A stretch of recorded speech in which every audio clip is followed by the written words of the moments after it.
മോഹൻലാൽ സംവിധാനം ചെയ്ത ബറോസിന്റെ രണ്ടാമത്തെ ഗാനത്തിന്റെ പ്രൊമോ പുറത്തുവന്നു. കടലിനടിയിലെ കാഴ്ചകളുടെ പശ്ചാത്തലത്തിലാണ് ബംബൂസിയ എന്ന് പേരിട്ടിരിക്കുന്ന ഗാനം ചിത്രീകരിച്ചത്. കടലിനടിയിലെ ജീവികളും പ്രധാന കഥാപാത്രമായ ഇസബെല്ലയും തമ്മിലുള്ള ബന്ധമാണ് ഗാനത്തിന്റെ പശ്ചാത്തലം. ആനിമേഷനായി ഒരുക്കിയിരിക്കുന്ന ഗാനത്തിൽ നീരാളിയുടെ ശബ്ദം മോഹൻലാലിന്റേതാണെന്ന പ്രത്യേകതയുമുണ്ട്.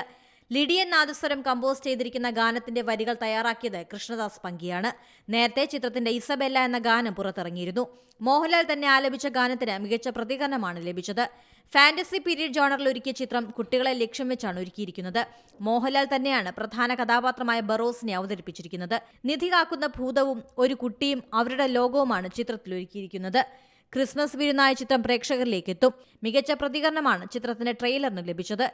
വെർച്വൽ 3D ട്രെയിലറാണ് പുറത്തിറങ്ങിയത്. സന്തോഷ് ശിവനാണ് ചിത്രത്തിന്റെ ക്യാമറ തയ്യാറാക്കിയത്. ഇന്ത്യയിലെ ആദ്യ 3D ചിത്രമായ മൈ ഡിയർ കുട്ടിച്ചാത്തൻ സംവിധാനം ചെയ്ത ജിജു പൊന്നോസിന്റെ കഥയെ മുൻനിർത്തിയാണ് ബറോസ് ഒരുക്കിയത്.